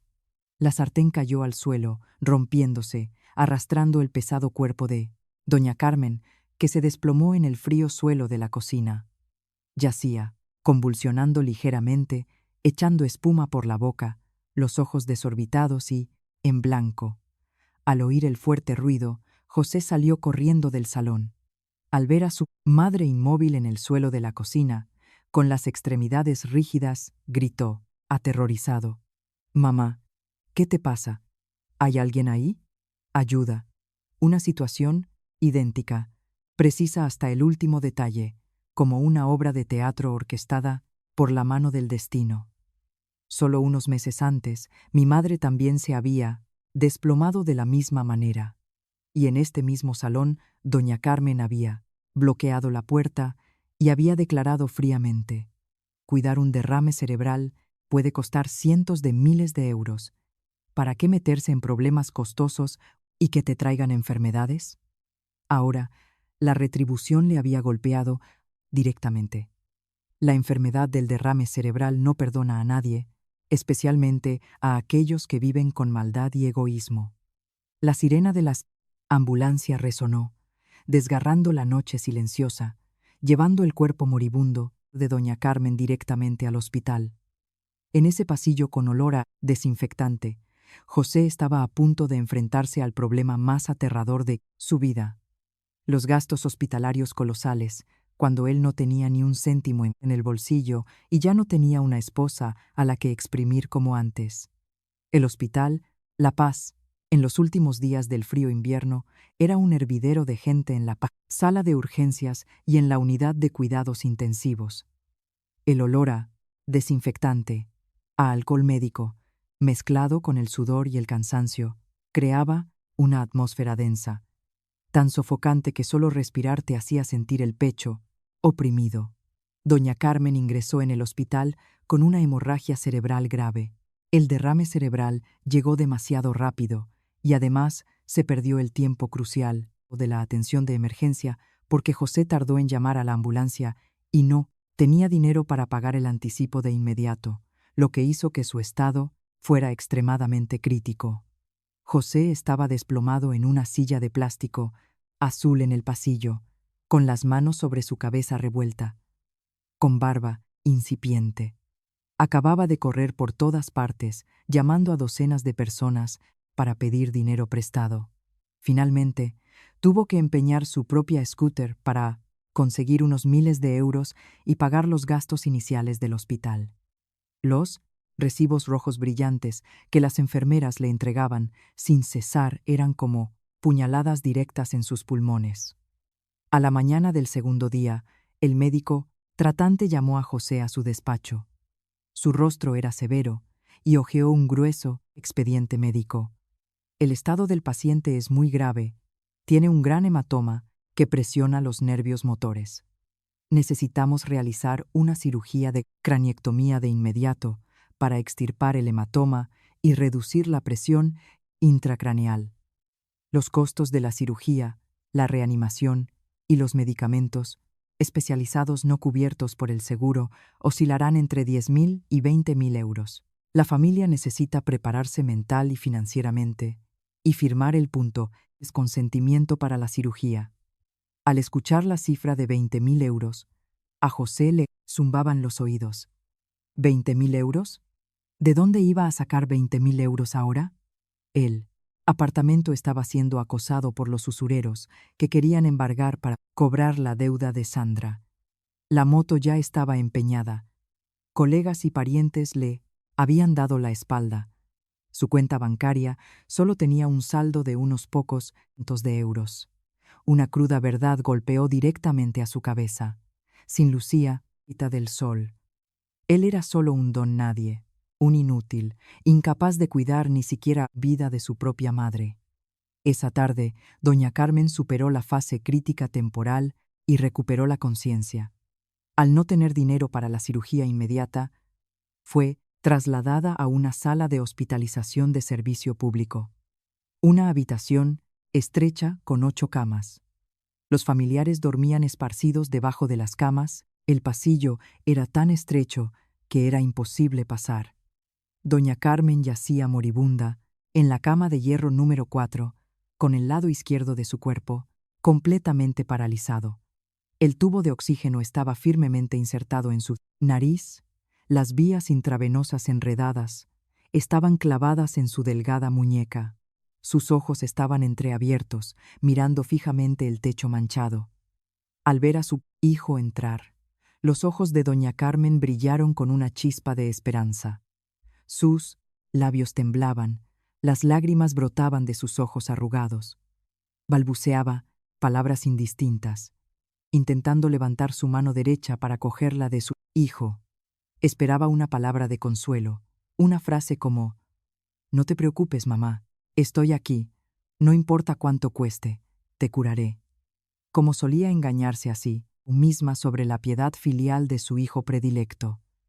Pero no, lo que recibió fue un jarro de agua helada que le caló hasta los huesos.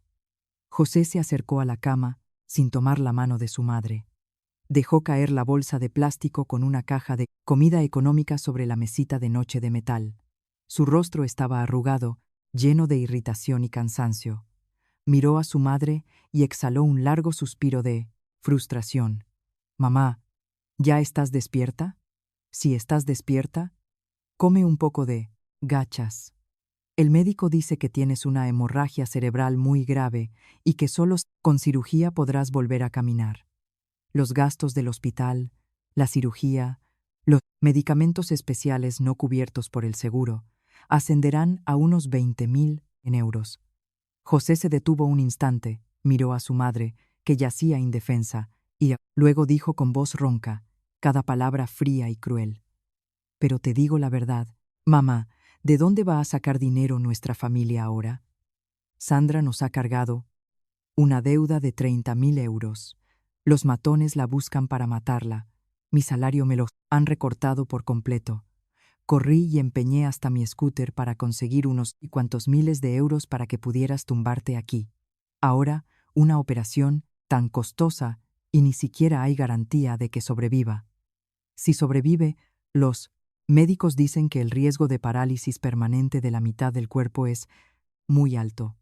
Yo tengo que ir a trabajar para ganar dinero y pagar la deuda de Sandra. No puedo estar aquí día y noche para atenderte. Pide comida para llevar. En unos días, si las cosas se estabilizan, mira a ver si el médico te da el alta para que vuelvas a casa. Te compraré algunas hierbas medicinales chinas, medicinas tradicionales, para que las tomes poco a poco, que son más baratas. Aquí los gastos del hospital son tan caros. ¿De dónde vamos a sacar para pagarlos? José, como un trueno, golpeó el cerebro de doña Carmen. Abrió los ojos desorbitadamente, las pupilas dilatadas por el shock, las lágrimas brotaron, raudales, empapando la almohada blanca con olor a desinfectante. Las palabras de José fueron como miles de agujas envenenadas que apuñalaron el corazón de la madre. Esta situación, estas palabras, ¿cuán familiares eran? Solo unos meses antes, en el propio salón de su casa, cuando la madre de su nuera sufrió un derrame cerebral, fue la propia boca de ella la que pronunció con acidez: ir al hospital es muy caro. ¿Para qué meterse en problemas costosos y que te traigan enfermedades? Y fue este mismo hijo quien le siguió la corriente. Es responsabilidad de la familia de fuera. Ahora, la retribución inmediata había llegado sin fallar un ápice.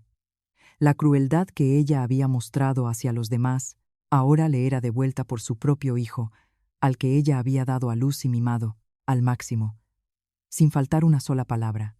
Resultó que, a los ojos de este hijo, egoísta, la vida de ella solo tenía un valor, costosa y una carga. Doña Carmen yacía paralizada en la cama, incapaz de gritar, incapaz de maldecir, hacer una escena como antes. Solo podía dejar que las lágrimas de arrepentimiento, amargura y humillación corrieran por sus mejillas. El precio del egoísmo y la maldad, finalmente, tuvo que pagarse con la traición de su propia carne y hueso. Los días siguientes en el hospital fueron un infierno en Ima, con la tierra para José. Sin dinero para contratar a un cuidador, tuvo que pedir una baja sin sueldo en el trabajo para cuidar a su madre él mismo. Los pacientes, paralizados de la mitad del cuerpo, dependen completamente de los demás para todas sus actividades, desde comer y lavarse hasta la higiene personal. José, un hombre que durante años estuvo acostumbrado a holgazanear, con las piernas cruzadas en el sofá, esperando que su esposa le sirviera la comida y la bebida, ahora torpemente le ponía pañales y le vaciaba el orinal a su madre, con irritación y asco. El cuarto día en el hospital, José se veía lamentablemente demacrado. Su cabello, sin lavar durante días, estaba pegajoso, cubierto de sudor y suciedad. Su chaqueta gastada olía a hospital y a comida rancia. Su rostro estaba hundido, sus ojos oscuros por las noches sin dormir, adormilado en la fría silla de la sala. Caminó con pasos pesados, con su vieja y desgastada termo rojo en la mano, hacia el final del pasillo del primer piso para hacer cola para el agua caliente gratuita. Su desayuno era de nuevo un insípido paquete de fideos instantáneos, mascando rápidamente para calmar el hambre punzante. Mientras esperaba su turno para el agua caliente, José, distraído, miró a través de la gran ventana del pasillo. Al otro lado de la exuberante hierba verde, a través de un amplio patio del edificio de servicios públicos, estaba el edificio de tratamiento voluntario VIP del hospital. Era un mundo completamente diferente. Allí no había pacientes tirados en el suelo, no había olores fétidos, no había lamentos ni quejidos. El edificio VIP estaba revestido de lujoso vidrio templado, con un jardín sombreado por árboles verdes, pasillos limpios y un aire fresco, lleno de la brillante luz del sol de una mañana, radiante. De repente, la mirada de José se detuvo, sus pupilas se contrajeron repetidamente, su corazón dio un vuelco y luego latió sin parar, como si quisiera estallar en su pecho. La mano que sostenía el termo de agua de repente tembló. En el jardín soleado de allí, dos mujeres paseaban lentamente. La mujer mayor estaba sentada en una silla de ruedas eléctrica de lujo, vestida con un elegante abrigo de lana de color gris topo, con un pañuelo de seda atado a la cabeza para protegerse del frío. Su piel, aunque arrugada, estaba sonrosada, llena de vitalidad. Ella sonreía muy alegremente.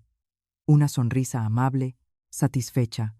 Esa era Doña del Sol, la suegra a la que José una vez había ridiculizado como una carga costosa, la persona a la que él había obligado a su esposa a abandonar. Ahora se veía 100 veces más sana y elegante que su propia madre, postrada en cama y paralizada.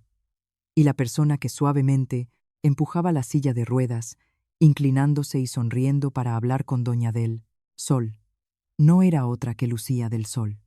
José abrió la boca, se frotó los ojos varias veces para asegurarse de que no estaba viendo mal. No podía creer lo que veían sus ojos. La Lucía del Sol de hoy ya no era la esposa demacrada, con el pelo revuelto, que vestía ropa de casa holgada y que siempre olía a grasa y salsa de pescado. La Lucía de ahora era deslumbrantemente hermosa y sofisticada, hasta el punto de ser abrumadora. El corte de pelo bob con las puntas hacia adentro, teñido de un color marrón avellana, realzaba su delicado rostro cuidadosamente maquillado. Vestía un abrigo largo color beige con un cinturón ajustado en la cintura, y debajo un vestido de seda de alta calidad, combinado con unas botas de ante chic. Cada gesto, cada paso de Lucía desprendía el orgullo, la confianza y el poder de una mujer de negocios exitosa, dueña de su propia vida. Estaban en la zona VIP, donde las habitaciones costaban decenas de miles de euros al día, un lugar reservado para la élite y aquellos que podían permitirse los servicios médicos más exclusivos. Mientras la propia madre de él tenía que compartir cama con extraños, respirando el aire sofocante de la sala de servicio público. La esposa a la que él había rechazado y pisoteado estaba usando el dinero que ganó, con sudor y lágrimas, para que su propia madre disfrutara de una atención médica como una reina. Un contraste marcado, una verdad cruel golpeó directamente a José. La balanza de estatus que él y su madre habían imaginado se había invertido por completo. Lucía no estaba destrozada, no tuvo que regresar arrastrándose a pedir perdón, como doña Carmen había declarado con tanta vehemencia. Al dejar a su familia, Lucía se había elevado como un ave fénix renacida de las cenizas. Y él, de ser un funcionario arrogante, ahora se había convertido en un indigente patético, sumido en deudas y enfermedades, con un termo en la mano, pidiendo cada gota de agua caliente como un mendigo. Oiga, ¿usted va a coger agua? ¿O se quita para que los demás puedan pasar? ¿Para qué se queda ahí parado como un idiota? La voz irritada de la mujer que estaba en la cola detrás de él hizo que José se sobresaltara y volviera en sí. El agua, hirviendo del grifo, se desbordó, salpicando el dorso de su mano y quemándole. Pero ese dolor físico no era nada comparado con el dolor del arrepentimiento, la envidia que le carcomían el alma. En un instante, perdiendo la última pizca de dignidad de hombre, una idea cobarde brilló en la mente de José.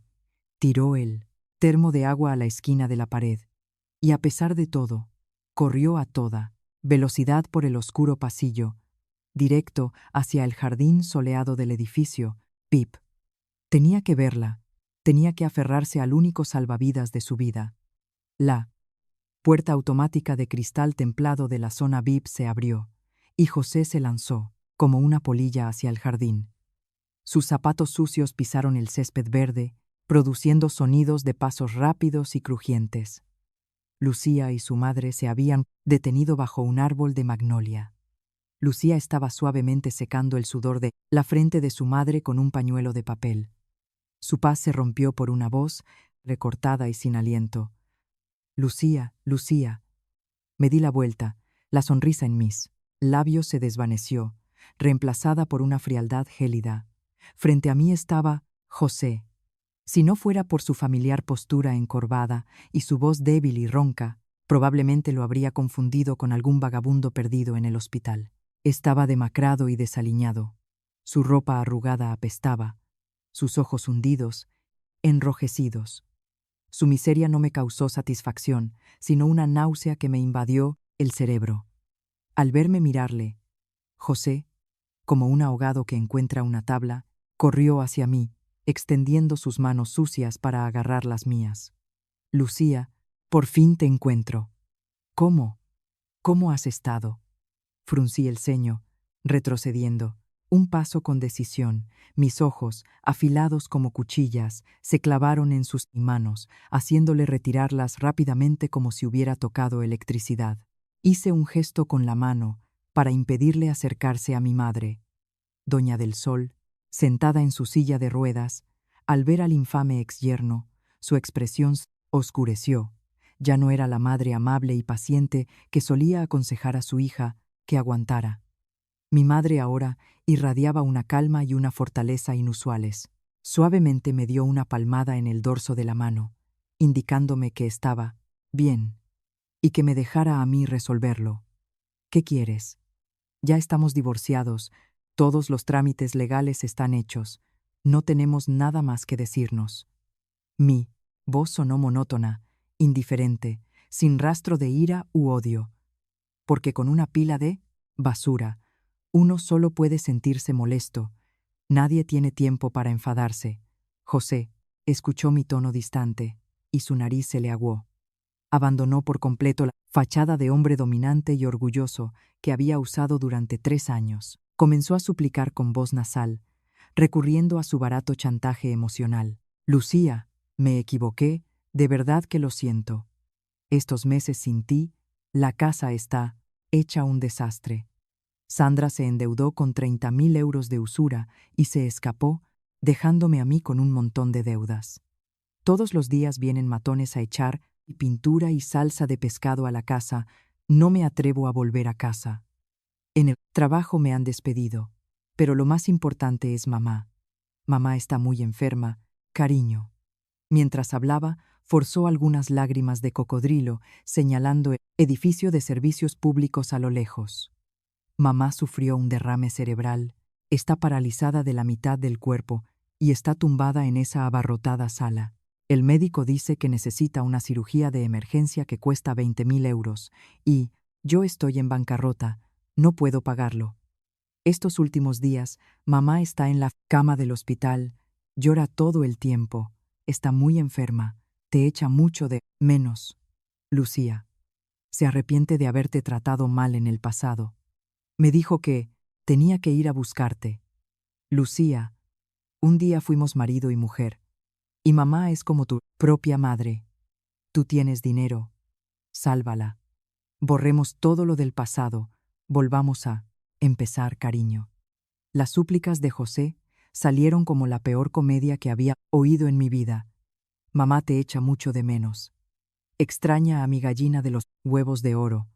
Eso sí, ¿volver a empezar? ¿Volver a ser una sirvienta gratis para pagar la deuda de su hermana maldita y cuidar de una suegra amargada y paralizada de la mitad del cuerpo? ¿Qué creía que era yo? ¿Una tonta sin cerebro o un cajero automático con una función de caridad integrada? Me quedé allí, escuchando cada una de sus palabras, dejándolo vaciar toda la última miseria de un hombre patético. Mi madre, sentada en la silla de ruedas, curvó ligeramente los labios en una sonrisa de desprecio.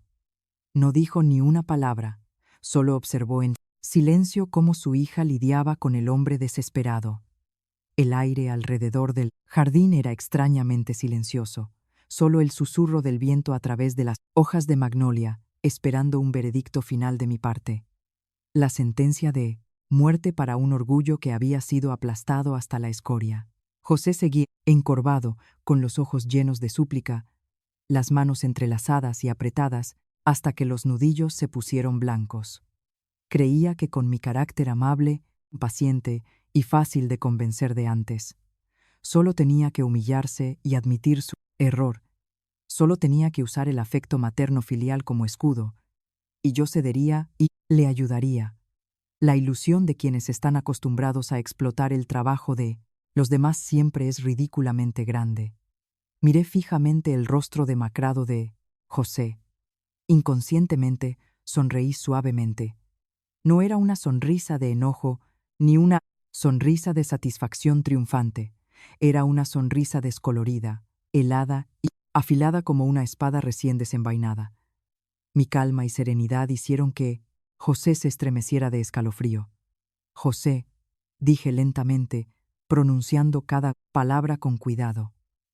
El volumen no era alto, pero tenía el poder destructivo de destrozar hasta el último rayo de esperanza. ¿Me estás contando un chiste? Dices que tu madre me echa de menos. Probablemente echa más de menos a la persona que limpiaba toda la basura de esa casa y echa de menos mi tarjeta de crédito que nunca se quedaba sin dinero, eso sí. No, Lucía, lo digo en serio. José balbuceó, intentando interrumpirme. Cállate, le reprendí, suavemente. Mis ojos brillaron con una mirada penetrante que le obligó a callarse. ¿Crees que soy una estúpida? El día que mi madre estaba en urgencias, luchando por cada aliento, tú estabas en el salón, con las manos en las caderas, diciéndome que era responsabilidad de la familia de fuera, que para qué me metía en gastos y problemas. ¿En ese momento te acordaste de nuestro matrimonio? Tu madre me bloqueó en la puerta, me insultó, me impidió llevar un céntimo para salvar a mi madre. En ese momento, ¿ella me consideraba su hija? José bajó la cabeza, sus hombros temblaban.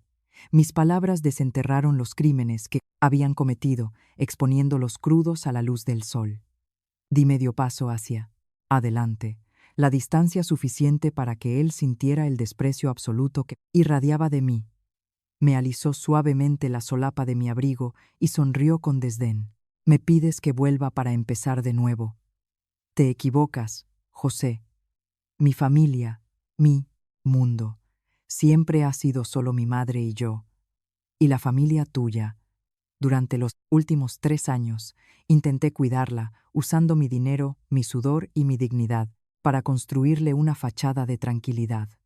Pero tú mismo, tus propias manos y el egoísmo de tu madre le pusieron precio a esa familia. Le pusieron un precio tan barato que no valía ni un céntimo, tan sucia que nunca más querré tocarla. Los labios de José temblaron incontrolablemente.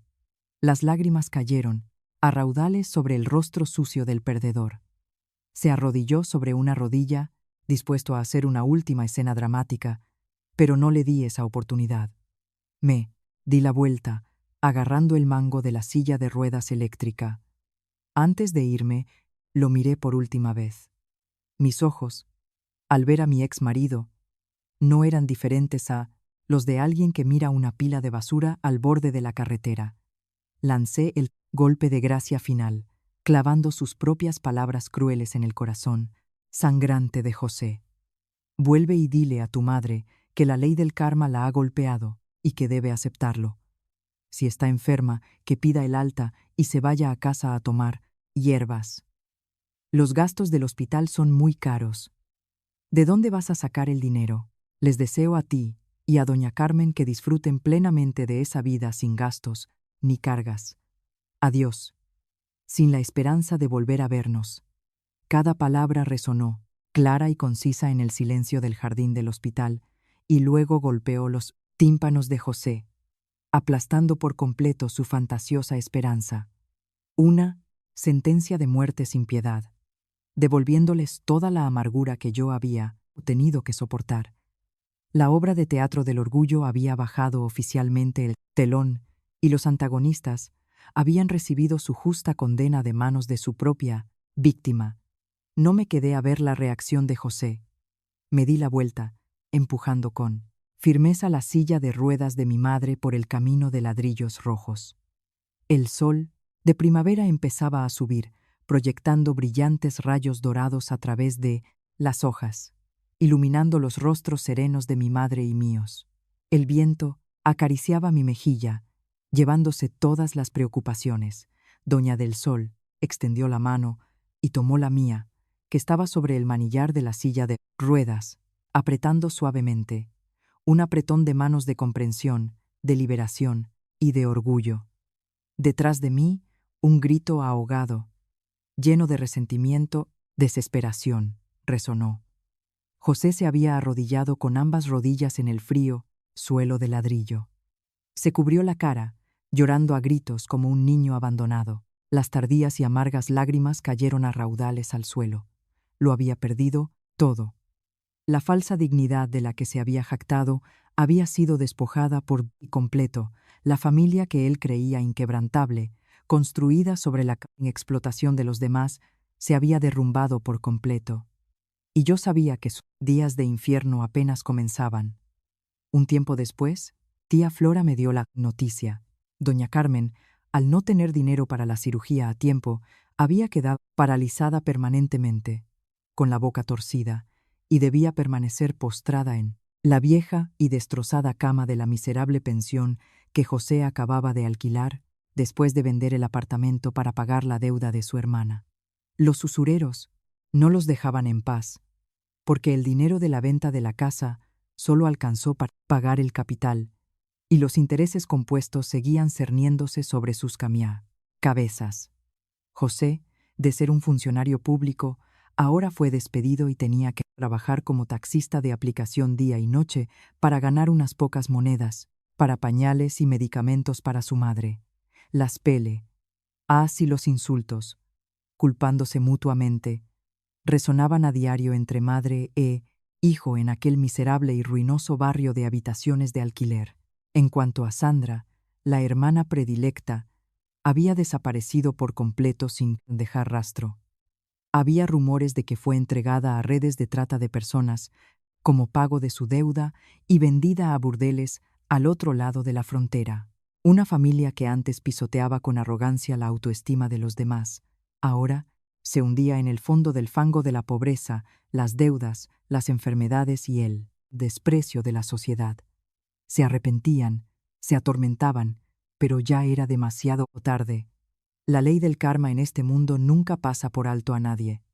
Su castigo fue la prueba más clara de esa lógica podrida, egoísta y machista que alguna vez adoraron.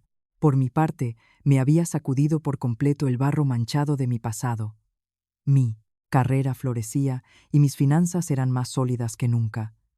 Mi jefe, el señor Diego, un hombre refinado y excepcional, siempre estaba allí apoyándome desde atrás y mirándome con ojos llenos de aprecio. Pero lo más importante de todo es que mi madre se había recuperado por completo y estaba disfrutando de los días más pacíficos y felices de su vejez. Había aprendido una valiosa lección. La sumisión ciega solo te convierte en un felpudo para que se limpien los zapatos los ingratos. Una mujer solo puede proteger a sus seres queridos cuando se atreve a levantarse y tomar el control de su propia vida y de sus finanzas. El precio de las falsas apariencias y el falso orgullo a veces se paga con toda una vida. Estimados señores y señoras, las mujeres no nacen para ser una sombra descolorida o un cajero automático sin emociones para nadie. Vivid con la cabeza bien alta y valorad vuestra propia valía, porque os merecéis lo mejor. ¿Qué opinan del final de José y su madre? Dejen sus comentarios, denle a me gusta y suscríbanse al canal para seguir acompañándonos. Gracias a todos por escuchar. Les deseo siempre paz y felicidad.